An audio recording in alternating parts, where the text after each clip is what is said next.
आजमगढ़ और रामपुर लोकसभा उपचुनाव को लेकर वोटिंग जारी है। आजमगढ़ में 11 बजे तक 19.84% मतदान हुआ है, जबकि रामपुर में 11 बजे तक 18.8% मतदान हुआ है। ये यहां पर हम आपको फिगर्स बता रहे हैं।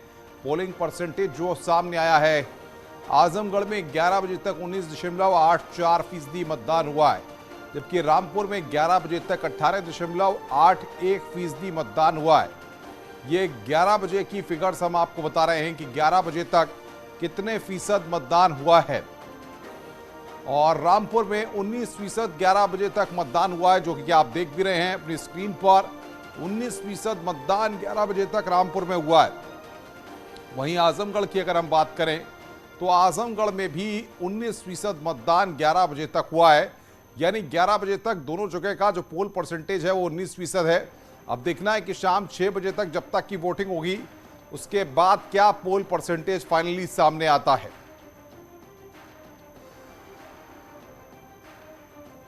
तो आजमगढ़ और रामपुर का ये मुकाबला लगातार दिलचस्प था और इस पूरे मसले पर अब जनता फैसला कर रही है कि आखिर उसको किसको चुनना है।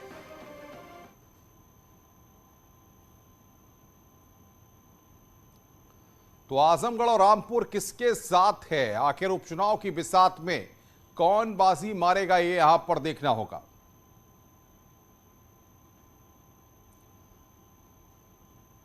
आजमगढ़ से बीजेपी उम्मीदवार दिनेश लाल यादव निरहुआ ने कहा है कि एसपी का एमवाई समीकरण अब टूट गया है और इस उपचुनाव को देश को बड़ा संदेश जाएगा। उन्होंने आरोप लगाया कि जीतने के बाद अखिलेश ने इस इलाके के लिए कुछ नहीं किया, इसीलिए वो यहां पर प्रचार करने नहीं आए। उन्होंने आरोप लगाया कि समाजवादी पार्टी ने यहां के लोगों के भरोसे को बार बार तोड़ा है। किस तरह का माहौल देखने को मिल रहा है, कितनी बड़ी चुनौती देख रहे हैं? कोई चुनौती नहीं है और बहुत अच्छा माहौल है। और आजमगढ़ के उपचुनाव में पूरे देश में एक नया संदेश जाने वाला है। जिस एमवाई फैक्टर की बात करते थे विपक्ष वाले, वो एमवाई फैक्टर भी टूट चुका है और हमारे जितने मुसलमान भाई हैं, जो यादव भाई हैं, वो भी कमल के निशान को दबा रहे हैं और भारतीय जनता पार्टी पे अपना भरोसा जता रहे हैं। तो ये इसी उपचुनाव से पूरे देश में एक बड़ा संदेश जाने वाला है। ये कहा जाता है कि जो यहाँ का जातीय समीकरण है वो अखिलेश यादव के पक्ष में है और यही कारण है कि समाजवादी पार्टी के नेता यहाँ से जीतते रहे हैं। लेकिन बसपा का ये कहना है कि अखिलेश यादव डर गए हैं और यही कारण है कि वो इस बार आजमगढ़ में नहीं है। आप क्या कहें? मुझे लगता है कि डरने की बात नहीं है। यहाँ उनके ना आने का कारण सिर्फ इतना था कि आजमगढ़ की जनता ने उन पर भरोसा करके उनको चुना था, पर वो आजमगढ़ के लिए कुछ किए नहीं, यहाँ आए नहीं। तो अब चुनाव में क्या मुंह लेके आएंगे? हम लोग हार गए। हारने के बाद भी 2019 से लेके अभी तक आजमगढ़ के 5 विधानसभा की जितनी समस्या थी, एक एक समस्या को हम लोगों ने मुख्यमंत्री जी तक पहुंचाया, संबंधित अधिकारियों तक पहुंचाया। अगर बात करें तो धर्मेंद्र यादव कह रहे हैं कि भारतीय जनता पार्टी की भले ही केंद्र और यूपी में सरकार हो, लेकिन उसका कोई असर नहीं होगा, ये सपा का गढ़ है, सपा ही जीतेगी। सपा का गढ़ ये था, इससे कोई दो राय नहीं है। पर अब वही आजमगढ़ के लोग पूछ रहे हैं कि हमने आप पे भरोसा जताया तो आपने किया क्या हमारे साथ, किस वजह से हम आपके साथ रहे। बार बार लगातार उन पे भरोसा करके भी सिर्फ धोखा मिला। उनके पिताजी छोड़ के चले गए, वो छोड़ के चले गए, अब उनके छोटे भाई आए हैं। तो आजमगढ़ की जनता ये उनसे पूछ रही है और हमसे भी यही बात कर रही थी कि हम लोगों ने बहुत भरोसा किया, पर ये लोग जीतते हैं, भाग जाते हैं, कुछ करते नहीं। तो अब जो है यहाँ कोई ऐसा मुद्दा नहीं चलेगा। अब सिर्फ और सिर्फ विकास के लिए हम वोटिंग करेंगे। रामपुर लोकसभा उपचुनाव को लेकर वोटर्स में उत्साह नजर नहीं आ रहा है। 11 बजे तक रामपुर में करीब 19% मतदान हुआ है। लोग अपने मताधिकार का प्रयोग करने के लिए पोलिंग सेंटर पर पहुंच रहे हैं।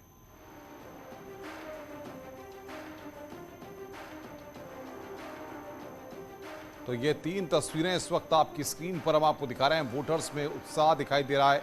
महिलाएं भी बढ़ चढ़कर आगे आकर अपने मताधिकार का इस्तेमाल कर रही हैं और लोग भी परिवार के साथ मतदान करने पहुंचे हैं। पुलिस और प्रशासन के तगड़े इंतजामात हैं। सुरक्षा को लेकर फुल प्रूफ प्लान तैयार किया गया है।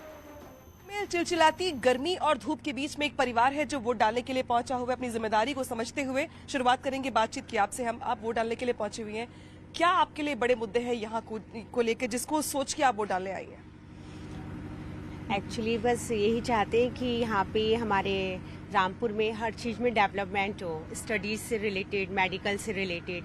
ये मेन प्रॉब्लम है जो हम लोग एक नॉर्मल जो पर्सन है यहाँ का वो मतलब फील करता है। स्टडीज़ नहीं है, मेडिकल फैसिलिटीज़ नहीं है, साफ़ सफाई कम है। तो हम यही चाहते हैं कि इन सब पे फोकस हो।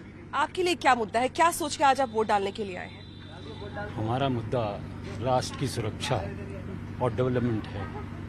मोदी जी जब से आए हैं राष्ट्र की सुरक्षा के मामले में हमारा राष्ट्र बहुत आगे बढ़ा है और पूरे वर्ल्ड में एक जो छवि थी हमारी वो कहीं से कहीं पहुंच गई है। इस भीषण गर्मी में पूरी फैमिली पहुंची है वोट डालने के लिए, कितनी दिक्कत आपको हो रही है और क्या यहाँ पे इंतजाम सब कुछ ठीक है? इंतजाम तो बहुत बढ़िया है, उसमें कोई दिक्कत नहीं है, सब अच्छी तरीके से हो रहा है और बहुत शांति प्रिय है। रामपुर तो वैसे भी शांति प्रिय क्षेत्र ठीक है, शांति प्रिय तो है, लेकिन मुद्दे यहाँ के कौन कौन से ऐसे हैं जिसको जहन में रख के लोग वोट डालने के लिए आ रहे हैं, खासतौर पे आप? मेन मुद्दा तो ये है कि स्थायी गवर्नमेंट रहे।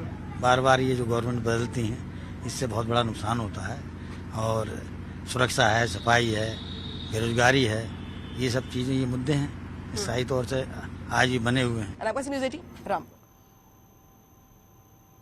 और ग्राउंड जीरो पर सीधे रुख करेंगे। रामपुर से हमारे साथ अनामिका और आजमगढ़ से राजीव लगातार हमारे साथ बने हुए हैं। एक बार फिर रुख करते हैं रामपुर का। अनामिका, जिस तरीके से रामपुर का सियासी दंगल है बेहद दिलचस्प है, लेकिन समाजवादी पार्टी ने चुनाव आयोग में एक पत्र भी भेजा है, कई तरह के आरोप लगाए गए हैं। किस तरीके से मतदान फिलहाल चल रहा है? 1 बज चुका है।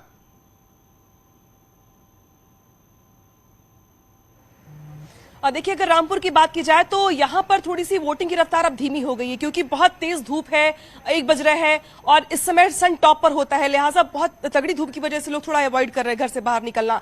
हालांकि ये आपने बात जो कही कि समाजवादी पार्टी की ओर से, तो हाँ, यहाँ पे कुछ इलाके ऐसे हैं जहां पे ऐसी खबरें आई स्वार में, इसके अलावा कुछ विधानसभा क्षेत्र और भी हैं जहां पे शिकायतें इस बात को लेकर के आई कि जो वहां पे पीठासीन अधिकारी हैं वो वोट डालने नहीं दे रहे हैं, कुछ जगहों पर लाठीचार्ज की खबरें भी सामने आ रही हैं। हालांकि जो सत्ता पक्ष की ओर से इन तमाम आरोपों को नकारा जा रहा है, लेकिन इस वक्त जो मेरी मौजूदगी है वो रामपुर के एक पोलिंग बूथ पर है।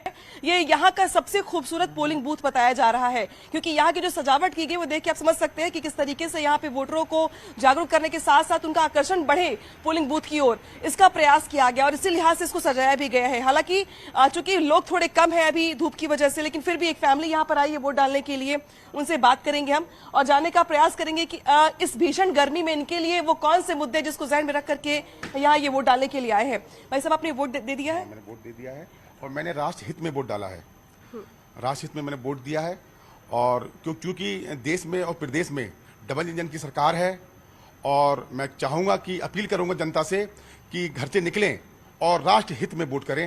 मेरी जनता से अपील है कि भीषण गर्मी से कोई फर्क नहीं पड़ रहा है क्योंकि राष्ट्र मुद्दे हैं और जो सरकार है मोदी जी की और योगी जी की जो कार्य इन लोगों ने किए हैं उसको देखते हुए रामपुर की जनता को वोट करना चाहिए और ऐसा वोट करें कि 90% वोट यहाँ का जाए। बिल्कुल, यहाँ पे देखिए वोटिंग परसेंटेज को भी लेके यहाँ पे कह रहे हैं कि वोट परसेंटेज है शाम तक 90% जाए। आप बताइए, आपने भी वोट दे दिया है, आपके लिए बड़ा मुद्दा क्या रहा, क्या सोच के आपने वोट डाला है? मैंने भी राष्ट्र हित के लिए वोट किया है और मैं चाहती हूँ कि सभी घर से बाहर निकले और राष्ट्र हित में वोट करें। ठीक है, आप बताइए मैम, आपने वोट दे दिया है? जी हाँ। आपने क्या सोचा रामपुर के विकास को लेके, रोजगार को लेके, किस चीज को लेके आपने वोट डाला? रोजगार के लिए, रामपुर विकास के लिए। रोजगार के लिए, रामपुर के विकास के लिए। अच्छा, विमेन सिक्योरिटी को लेके मैं जरूर पूछूंगी आपसे, क्योंकि महिलाओं की सुरक्षा का मामला है, क्या ये बड़ा मुद्दा है यहाँ पे? हाँ जी हाँ, बड़ा मुद्दा है यहाँ बड़ा मुद्दा। जी हाँ। तो देखिए, यहाँ पे जो महिलाएं हैं वो भी यहाँ पे वोट डालने के लिए पहुंची है, बच्चे भी साथ में हैं इनके और पूरा परिवार यहाँ पे वोट डालने के लिए पहुंचा हुआ है। साथ ही ये भी लोगों से अपील कर रहा है कि जो लोग घर में बैठे हुए हैं वो इस गर्मी और धूप को इग्नोर करते हुए, साइड करते हुए अपनी जो रिस्पॉन्सिबिलिटी है उनकी पहली आज की वोट डालने की, उसको पहले निभाए वो। और देखिए, यहाँ पे एक बार तस्वीर दिखा दूं मैं आपको, क्योंकि ये मॉडल बूथ बनाया गया है यहाँ पे। सुबह से ही यहाँ पे अच्छी खासी भीड़ थी, कतारें भी थी। बिल्कुल अनामिका, आएंगे आपके पास, आप बने रहिए। आजमगढ़ रुक करते हैं, राजीव हमारे साथ हैं। राजीव, 1 बजे तक के पोलिंग परसेंटेज के क्या फिगर्स आए हैं और किस तरीके से मतदान वहां पर चल रहा है? अब देखिए, अगर 1 बजे तक की पोलिंग परसेंटेज की बात करें तो आजमगढ़ में 29.48% मतदान हुआ है। करीब 10% पर हर 2 घंटे पर ये मतदान की रफ्तार है। अगर ऐसा होता है तो कहीं ना कहीं ये उम्मीद जताई जा रही है कि आजमगढ़ में जो मत प्रतिशत है वो करीब 55% तक पहुंच सकता है। ऐसे में आप देख सकते हो कि इस वक्त मैं आजमगढ़ के लोकसभा के गोपालपुर विधानसभा क्षेत्र में खड़ा हूँ, जहाँ पर एक देहात क्षेत्र का बूथ है और यहाँ पर जो मतदाता हैं, खासकर महिला मतदाता, वो काफ़ी बढ़ चढ़कर भाग ले रहे हैं। मैडम, किन मुद्दों को ध्यान में रखकर आप लोग वोट कर रहे हो? जी, क्या क्या चाहते हो, किस तरह का विकास चाहते हो? रोजगार आप बस विकास चाहते हैं अपने। विकास बड़ा मुद्दा है। आप युवा हैं, आपको क्या मुद्दे हैं यहाँ के? विकास है और ये रोड वगैरह है, और दूसरी बात हिंदू मुस्लिम दंगे ना हो, सब लोग भाईचारे के साथ रहे, कानून व्यवस्था सही कानून है। व्यवस्था सही रहे और डेवलपमेंट वगैरह फोकस ज़्यादा किया जाए। आपको क्या चाहिए? क्या विकास चाहते हो, रोजगार चाहते हो? वही जैसा कि आप देख रहे हैं अनुपम कि ये वो तमाम मतदाता हैं जो विकास के मुद्दे पर, बेरोजगारी के मुद्दे पर और कानून व्यवस्था के मुद्दे पर यहाँ पर वोट कर रहे हैं। तो कुल मिलाकर अगर देखा जाए तो आप देख सकते हैं कि ये एक संवेदनशील बूथ है, इसीलिए केंद्रीय सुरक्षा बलों की भी तैनाती की गई है। और जो मत प्रतिशत है उसको बढ़ाने के लिए लगातार चुनाव आयोग द्वारा, जिला प्रशासन द्वारा अपने स्तर से हर संभव प्रयास किया जा रहा है, क्योंकि दोपहर का वक्त है, इसीलिए मतदाताओं की संख्या में कुछ कमी देखी जा रही है। लेकिन ये उम्मीद जताई जा रही है कि ज्यों-ज्यों समय बढ़ेगा त्यों-त्यों एक बार फिर से मतदाताओं की कतार इन बूथों पर लगेगी और यहाँ पर वो अपने मताधिकार का प्रयोग करेंगे। अगर बात आजमगढ़ के सियासी राजीव और अनामिका, आप दोनों लोग बने रहिए, आगे भी हम आपसे अपडेट लेंगे। इधर आजमगढ़ और रामपुर लोकसभा चुनाव को लेकर वोटर्स में भी गजब का उत्साह दिख रहा है। तो वीवीआईपी वोटर्स भी पीछे नहीं है। सुबह 9 बजे से पहले कई वीवीआईपी वोटर्स ने अपने मत का इस्तेमाल किया। मुख्तार अब्बास नकवी केंद्रीय मंत्री वोट डालने के लिए पहुंचे। घनश्याम लोधी रामपुर से बीजेपी के प्रत्याशी हैं और आजमगढ़ से बीएसपी के प्रत्याशी गुड्डू जमाली अपना वोट कास्ट करने के लिए पहुंचे।